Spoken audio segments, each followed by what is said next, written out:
Hello friends, Radhe Radhe. आप सभी लोग मित्रों कैसे हैं? आशा करती हूँ कि भगवान श्री हरि की कृपा से आप सभी लोग अच्छे होंगे, परम मंगल में होंगे। तो आज हम आप सभी को एकादशी की वीडियो लेकर आई हूँ मित्रों। आप सभी को मोहिनी एकादशी की ढेरों सारी शुभकामनाएं देती हूँ। और ढेर लोग कंफ्यूज हो रहे हैं कि 7 तारीख को एकादशी है या 8 तारीख को है। तो आप सभी से मैं बता दूं, 7 तारीख को आप व्रत मत रखिएगा, 8 तारीख को ही एकादशी का व्रत करना है। इसलिए कि उदया तिथि के अनुसार व्रत 8 तारीख को किया जाएगा। सुबह 7 तारीख को उदया में नहीं मिल रही है, इसलिए हमें दसवीं भेदी वैसे भी एकादशी नहीं करना चाहिए। यदि आप दसवीं भेदी एकादशी का व्रत करते हैं तो आपके पूरे साल की एकादशी का पुण्यफल क्षीण हो जाता है, नष्ट हो जाता है। इसलिए हमें दसवीं भेदी एकादशी कभी नहीं रहना चाहिए। और द्वादशी युक्त यदि आपको एकादशी मिलती है तो उससे आपको कई गुना बढ़कर पुण्यफल तत्काल प्राप्त हो जाता है। इसलिए हमें द्वादशी युक्त एकादशी मिल रही है तो हमें ज़रूर करना चाहिए। तो अब की बार तो द्वादशी युक्त ही मिल रही है, इसलिए कि 12:30 बजे तक 8 तारीख को एकादशी तिथि समाप्त हो जा रही है। इसलिए हमें उदया तिथि में 8 तारीख को ही व्रत किया जाएगा मोहिनी एकादशी का। और कहते हैं कि एकादशी के दिन यदि कथा आप सुनते हैं एकादशी की और किसी को सुनाते हैं तो हजारों गोदान का पुण्यफल तत्काल आपको प्राप्त हो जाता है। तो और एकादशी के दिन भगवान श्री हरि की पूजा और माता लक्ष्मी की पूजा की जाती है। भगवान श्री हरि की प्रसन्नता के लिए किया जाता है। भगवान श्री हरि की भक्तों पर कृपा प्राप्त होती है। और एकादशी का व्रत करने से मनुष्य की सभी पाप नष्ट हो जाते हैं। अंत में भगवान के धाम प्रस्थान करते हैं। इसलिए सभी वैष्णव जन को एकादशी का व्रत अवश्य करना चाहिए। ऐसे में एक बार धर्मराज युधिष्ठिर ने भगवान श्री कृष्ण से पूछा कि हे प्रभु, आप वैशाख मास के शुक्ल पक्ष में आने वाली एकादशी का नाम बताइए और इसका महत्व बताइए। तब भगवान श्री कृष्ण ने कहा, हे धर्मराज युधिष्ठिर, आपने जो प्रश्न किया है बहुत अच्छा किया है। इसी प्रश्न को भगवान राम ने गुरु वशिष्ठ से पूछा था। तब गुरु वशिष्ठ ने बताया, हे भगवान, हे श्री राम, ये जो वैशाख मास के शुक्ल पक्ष में आने वाली एकादशी है इसका नाम मोहिनी एकादशी है। यदि इस एकादशी का व्रत कोई भी भक्त, कोई भी व्यक्ति करता है तो उसे पूरे जितना उसने पाप किया है, जान में अनजान में, छोटा से बड़ा, वो सभी पाप जलकर नष्ट हो जाते हैं और उसे अंत में वैकुंठ लोक की प्राप्ति होती है। ये रहा इसका महत्व मित्रों। इसलिए हम सभी वैष्णव जन को यही चाहिए कि एकादशी का व्रत जरूर करें और मोहिनी एकादशी जैसे बड़ी एकादशी को जरूर करना चाहिए सभी को। और यदि आप पति पत्नी दोनों करते हैं तो और अति उत्तम है। यदि आप इस एकादशी पर कोई भी दिक्कत, आपको परेशानी आ गई है तो आप नहीं रह सकते हैं तो आपके परिवार वाले भी करके आपको ये समर्पित कर देते हैं तो आपको ही इसका पुण्यफल प्राप्त होगा। इसलिए हम सभी को एकादशी का व्रत अवश्य करना चाहिए। एकादशी का व्रत अपने आप में सबसे महान, सबसे उत्तम व्रत माना जाता है। इसमें भगवान श्री हरि की असीम अनुकंपा प्राप्त होती है, अखंड सौभाग्य की प्राप्ति होती है। एकादशी का व्रत मनुष्य को सुख, शांति तथा समृद्धि प्रदान करता है। एकादशी के दिन सुबह हमें भोर में उठना चाहिए। नित्य कर्मों से निवृत्त होने के उपरांत हमें गंगा नदी हो या कोई भी पवित्र नदी हो उसमें हमें स्नान करना चाहिए। गंगा में नहाने से हमें तत्काल 2 गुने पुण्यफल की प्राप्ति हो जाती है। इसलिए हमें एकादशी के दिन गंगा जल युक्त जल से हमें स्नान करना चाहिए।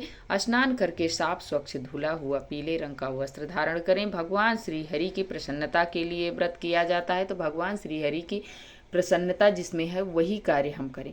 तो भगवान श्री हरि को पीताम्बरधारी भी कहा जाता है, इसलिए भगवान श्री हरि को पीले रंग बहुत प्रिय है।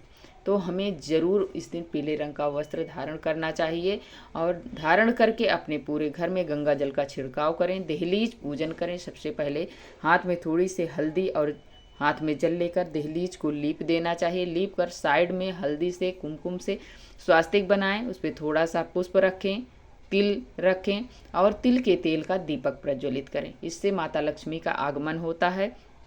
आपके घर में धन धान्य की कमी कभी नहीं होती है। माता लक्ष्मी आपके घर में सदैव विराजमान रहती हैं, इसलिए हमें ज़रूर दहलीज पूजन करना चाहिए।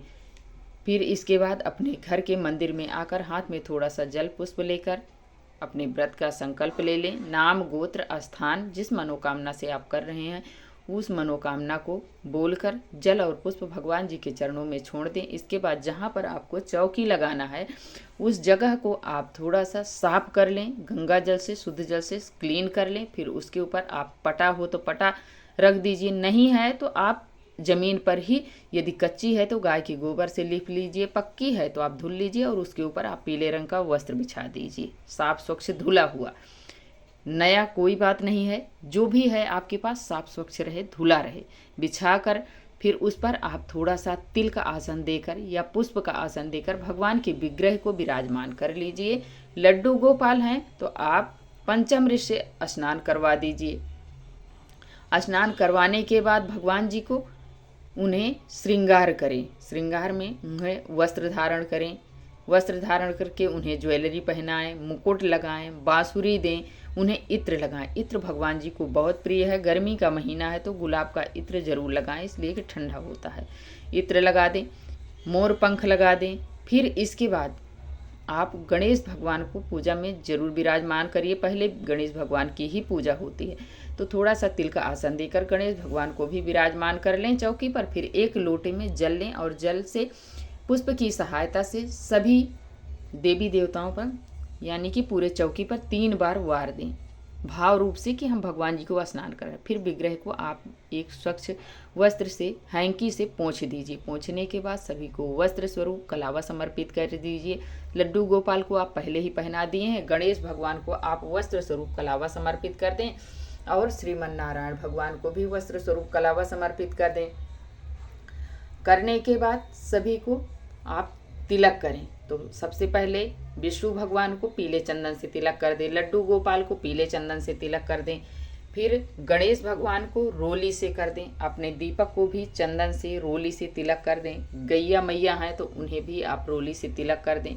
करने के बाद फिर थोड़ा सा सभी के ऊपर तिल छिड़क दीजिए।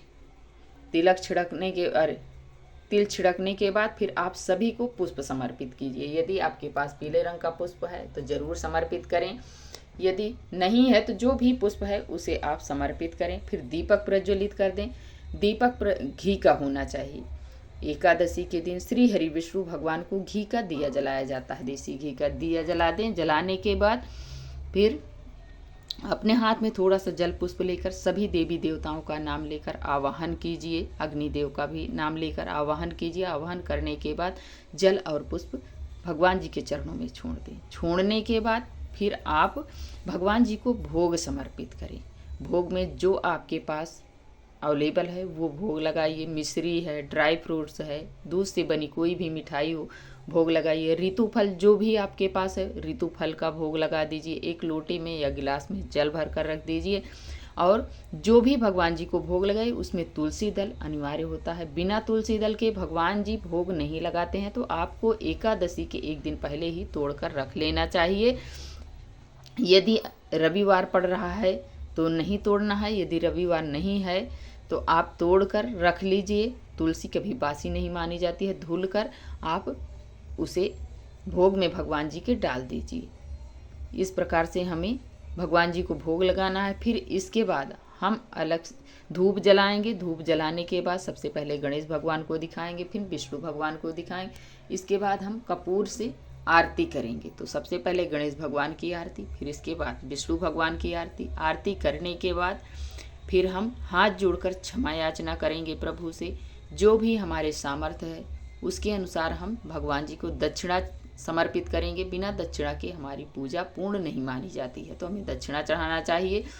चढ़ाने के बाद हाथ में थोड़ा सा पुष्प और जल लेकर हम कथा सुनेंगे एकादशी माता की, इसलिए कि हर अलग अलग एकादशी पर अलग अलग कथा आती है। तो आप कथा सुनिए, कथा सुनने के बाद जल और पुष्प लोटे में डाल दीजिए। डालने के बाद फिर आप इसके बाद जाइए सूर्य भगवान को अर्घ दीजिए। अर्घ देने के बाद तुलसी माता को धूप दिखाइए, आरती करिए, दूर से परिक्रमा लगाइए। जल नहीं सींचा जाता है एकादशी के दिन, तुलसी माता को स्पर्श नहीं किया जाता है, दूर से करें। करने के बाद हो सके आपके आस पड़ोस में हो पीपल पूजन करें, शिवालय हो शिवालय जाइए, नहीं है तो आप आकर अपने चौकी पर विराजमान होकर भगवान श्रीमन नारायण के नामों का जप कीजिए। कोई मंत्र आपको यदि किसी गुरु से मिला है तो उसे आप जपिए, नहीं मिला है तो आप श्रीमन नारायण का जाप कर सकते हैं। राधा राधा राधा राधा का जाप कर सकते हैं। ओम नमो भगवते वासुदेवाय का जप कर सकते हैं। इसको करने के बाद विष्णु सहस्त्र नाम का पाठ करें, गजेंद्र मोक्ष का पाठ करें, गोपाल सहस्त्र नाम का पाठ करें। ये सब करना है। और इस दिन किसी की मित्रों निंदा चोरी चुगली नहीं करनी चाहिए। अपने आप को बिल्कुल भगवान जी में ही लीन करना चाहिए। किसी की यदि आप निंदा चोरी चुगली करते हैं तो आपका जो व्रत है वो खंडित हो जाता है। इसलिए हमें अपने आप को भगवान जी को समय देना चाहिए। और इसके बाद हमें एकादशी के दिन क्या दान करना चाहिए, तो दान में आप मिट्टी के घड़े में जल से भरा पात्र दान कर सकते हैं। मीठा जल दान कर सकते हैं जैसे शरबत। रसीले फल दान कर सकते हैं, गर्मी का महीना है तो फल दान कर सकते हैं। छतरी दान कर सकते हैं, जूता चप्पल दान कर सकते हैं। ये सभी चीज़ें गर्मी के महीने में आप दान कर सकते हैं। अन्न का दान नहीं करना चाहिए एकादशी के दिन। एकादशी के दिन अन्न वर्जित माना जाता है, इसलिए एकादशी के दिन अन्न ना दान करें। बाकी चीज़ें आप दान कर सकते हैं। पैसे का भी दान कर सकते हैं। करने के बाद फिर आप एकादशी के दिन मित्रों एक बार फलहार लिया जाता है। दशमी के दिन एक बार शुद्ध सात्विक भोजन ग्रहण करना चाहिए। द्वादशी के दिन एक बार शुद्ध सात्विक भोजन करें। और एकादशी के व्रत का नियम होता है मित्रों कि इसमें 3 दिन नियम लिया जाता है, इसलिए दशमी तिथि से लेकर द्वादशी तक। दशमी के दिन हमें जमीन पर शयन करना चाहिए, ब्रह्मचर्य का पालन करना चाहिए, शुद्ध सात्विक भोजन ग्रहण करना चाहिए। किसी दूसरों के यहाँ का दशमी से लेकर द्वादशी तक नहीं खाना चाहिए, ना ही जल पीना चाहिए। और अब हम जान लेते हैं एकादशी कब से प्रारंभ हो रही है। तो एकादशी मित्रों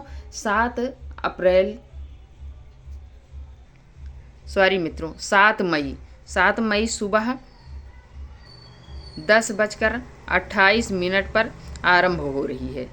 अगले दिन 8 मई की सुबह 12:30 बजे तक समाप्त हो जाएगी एकादशी। उदया तिथि के अनुसार व्रत किया जाएगा 8 मई को।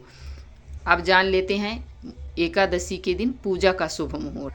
8 मई दिन गुरुवार सुबह 5:12 से लेकर 9 बजे तक पूजा का शुभ मुहूर्त है मित्रों। अब जान लेते हैं पारण का शुभ समय क्या रहेगा। पारण का शुभ समय है मित्रों 9 मई दिन शुक्रवार सुबह 5:41 से लेकर 8:16 तक। हमें द्वादशी में ही पारण कर लेना चाहिए, तभी हमें पूर्ण फल की प्राप्ति होती है।